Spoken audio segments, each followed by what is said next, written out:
They like. It's just like when before fight, I just don't go away. I'll be shaking. Nah, I go in. I start acting crazy, yeah, buddy, and I throw my little flurries. That's something that's colorful.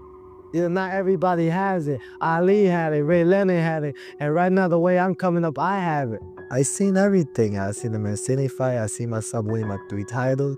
I see my dream house. I see myself buying the house for my mother. You know, it's just a great thrill, you know, to be living, you know, to be happy, you know.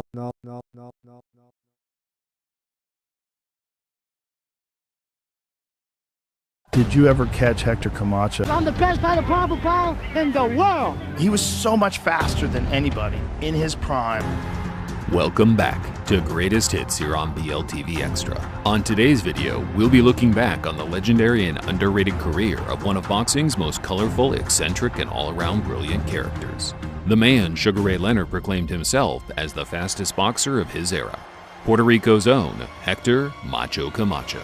Hand speed, footwork, timing, it was clockwork for the machine-like Macho Man during his prime. An incredible athlete, and a one of your now, BLTV presents Hector Kamacho's Greatest Hits. Just tune in, keep watching me. What can I tell you? It's Macho time. March 31st, 1982. After barely a year of being professional, Kamacho was already stepping up and challenging contenders at 130. The first of which was the 16-1 Dominican prospect, Raphael Lopez. Watch the legwork of Hector Kamacho in the white trunks.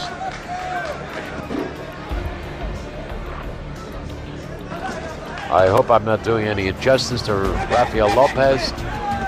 Ever since he was a Golden Glove, an outstanding heavyweight in Detroit, 11 wins. Kamacho, as crafty as he was athletic, dropped Lopez in the third by spinning off his man in a close quarter exchange and landing a short right hook. Despite Lopez barely being able to stand, the ref made an unusual error by allowing Hector to come in and land one more for good measure, something you'd expect from a boxer in the 20s like Jack Dempsey. However, there was always drama when a hyped-up Kamacho was involved. August 28, 1982.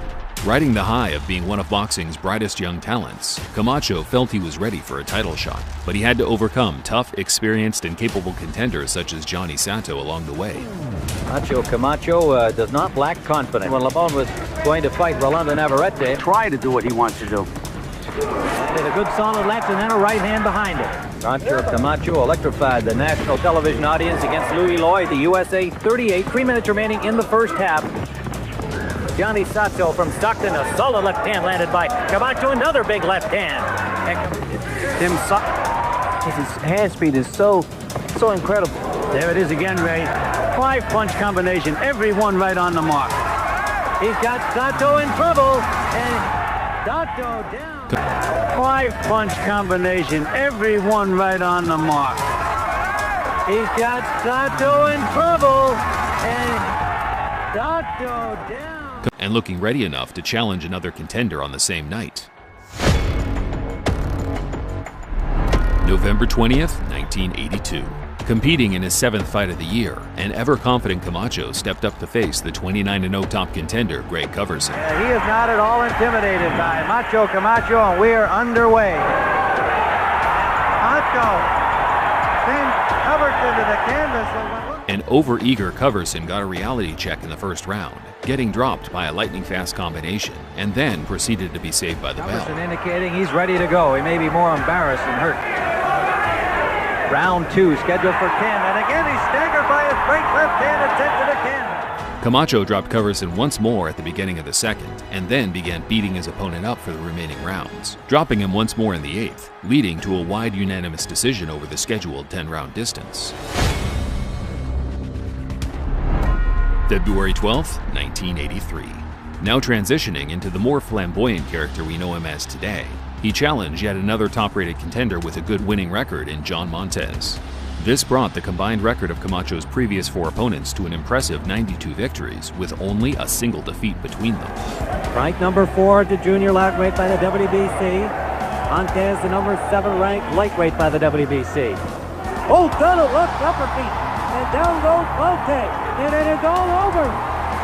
Hector Kamacho Kamacho turned the lights out on Montez barely a minute into the opening round, chopping him down with a short uppercut on the inside, leaving no doubt in the eyes of the fans that he was now ready to step up and challenge for a world title at 130 pounds. Hector, are you surprised that you got him in one?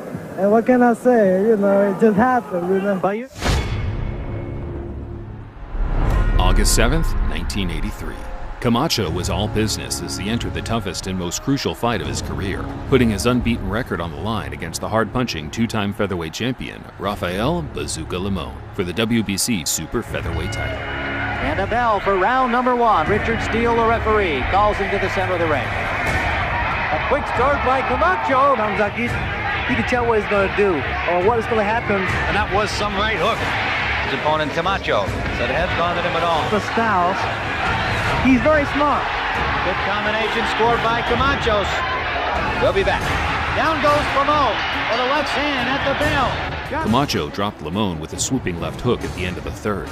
Limon was out of ideas, couldn't handle the speed, while Kamacho was just getting warmed up. It's just truly amazing. Down goes Limon with a body shot. He's hurt. Kamacho should go right back to the body and he'll put him down again. Now Limon. It's a soft spot. Combination of the head sends Limon right through the rope. And that is all. Richard Steele has dropped the fight. Hector Kamacho has scored a fifth-round knockout and won the vacant WBC Super Featherweight crown. There wasn't any doubt in your mind about winning this. I keep telling you, I'm a three-time champion because I'm the Macho Man and I'm dominating the game. It's my time, Macho time. November 18th, 1983.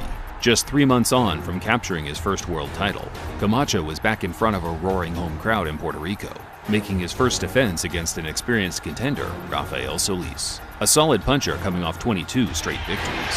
What they're doing is matching jabs. Very active first round, and the crowd here loves it. Right hand by Camacho. It's a good fight for Kamacho because he'll learn how to be more technical with other fights. Going downstairs on Camacho. Kamacho came out much more aggressive than we're used to seeing him, no doubt spurred on by the home crowd. This, however, brought out some showboating and gamesmanship from Solis, who was convinced by his corner that Hector would tire down the I line. have the feeling he's just sitting back. Camacho is just waiting for an opportunity.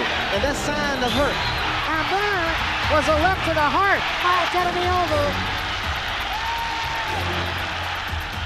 Kamacho dropped and stopped Solis in the fifth, landing a perfect counter off the back foot to the delight of the crowd, humbling the challenger with a moment of genius from the Macho. You know, it's time for pleasure and it's time for business. And when it comes back to business, I get pretty mean, because I'm the Macho Man. August 10th, 1985. After some recent inactivity by his own standards, Kamacho was back and now campaigning at the lightweight division, immediately stepping into the danger zone in his first title fight, challenging the hard-hitting Jose Luis Ramirez, a stone-cold puncher with 17 KOs in his last 20 fights. When he did away with Rosario, Edwin Rosario, former champion. And because Ramirez is such a slow starter, And measuring Camacho. see what it's all about. It's with a series of punches. That was a good left hand, and down goes Ramirez. Kamacho came out like a light, blitzing the champion early on, and was rewarded with a knockdown in the third. Hector tried to follow up for the finish, but Jose was a tough and experienced fighter with the know-how to see things through until the pressure slowed in the mid-rounds. And it's not giving Ramirez an opportunity to do anything, not to load up. Ramirez reaches in, and Camacho's not there. Look at the way he's missing. Good example of that, of the speed of Camacho, not only his hand speed, but his foot speed. About 5 punches and he got out of there. Very impressive. Ramirez was soundly beaten in a whitewash over the distance. It was now clear Kamacho was entering his prime. It was going to take something very special to even make a fight against him competitive, let alone beat him. I'm the best fighter pound in the world. Bring him on. Bring him on. Medicini, I don't respect your opinion. Come on, baby. I can knock you out. June June 13th, 1986. Kamacho, still only 24 years of age, had already fought the who's who of great punchers of his era, but now it was time for the final boss to step in and truly put his chin to the test. Edwin Rosario, a former world champion who had been knocking out top contenders for fun in the years building up to this anticipated all-Puerto Rican clash. And Kamacho comes out very up-tempo. And a five-punch combination. And a good left hand again. That one got Rosario's attention. A good left hook. There's the left hook. Very good exchange. A left hand and Camacho's hurt. Rosario is right on him. That's the left hook, Barry, I was talking about. And a right hand by Rosario, who moves in for the kill. Kamacho was thoroughly on top until Rosario clipped him in the fifth, leaving Hector no choice but to revert back to boxing on the back foot, anything he could to stay away from Rosario's crushing hooks. Kamacho trying to survive, Rosario trying to put him away. And might have gotten a little armor. There was a hard shot. Kamacho going downstairs on Edwin Rosario Because he's so mobile. He's going to be moving. Well, there were a couple of punches, and he came right back, and now he jumps on Rosario. In what became one of the most outstanding showings of heart and determination you'll ever see in a boxing ring, Kamacho was able to neutralize Rosario with a disciplined display of boxing skills for the remaining rounds, winning a hard-earned split decision victory. To be honest, this is the first fight I ever got hit consistent. It was a close fight. I'll be the first one to admit it, but I was the most skillful fighter, and I proved it. March 6, 1989. After years of back-and-forth callouts, Kamacho dropped the bravado as he challenged bitter rival Ray Boom Boom Mancini for the WBC's super lightweight title, attempting to become a champion in 3 different weights for the first time.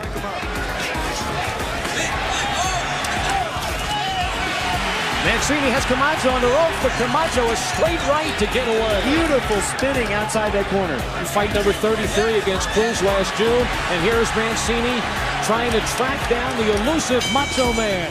The opening 3 rounds set a precedent for how the fight would play out, with Kamacho playing a cat-and-mouse game, flexing excellent defensive and counterpunching skills, which, in fairness, never deterred Mancini in his goal to walk down and pressure Hector at a level that would break even the most elite boxer punchers. Hoping that perhaps he can conclude this one unconscious. Big left to your fist. Oh, Mancini.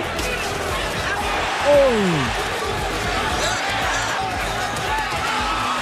Bang, bang, bang. Kamacho landing with a combination. Big left, there it lies. From the first to the final bell, both guys stuck to their game plans, resulting in an incredible championship fight for the fans. But one, I think Kamacho rightly got the nod in, as his superior boxing skills and athletic ability just outweighed the high-intensity pressure work from Boom Boom Mancini. It wasn't as close as I thought it would be, but he fought a great fight. He knows. September 12, 1992. It was becoming clear that Hector wasn't quite the same fighter since the Rosario fight, lacking that killer instinct that made him feared during his early rise, which made this fight even more of a momentous task than the fans and media were expecting, challenging the legendary, undefeated pound-for-pound king, Julio Cesar Chavez, for the WBC junior welterweight title. He's got to do something. He just can't run. But Chavez has him against the ropes, but Camacho able to get out of trouble. Have the look on Camacho's face like, uh-oh, I don't know what to do with this guy. The fight wasn't even remotely close. Chavez applied relentless pressure and just beat the fight out of Kamacho from the first bell, landing every punch in the book as the once fleet-footed speedster just had to stand there and take the beating of a lifetime. Chavez won by a wide unanimous decision, putting an end to the incredible Kamacho run that saw him on top of the sport for the best part of a decade. I got what they like. It's just like before a fight, I just don't go away. I'll be shaking. Nah, I go in, I start acting crazy, yeah, buddy, and I throw my little flurries. That's something that's colorful. You know, not everybody has it. Ali had it, Ray Leonard had it, and right now, the way I'm coming up, I have it. I seen everything. I seen the Mancini fight. I see myself winning my 3 titles. I see my dream house. I see myself buying the house for my mother. You know, it's just a great thrill, you know, to be living, you know, to be happy, you know.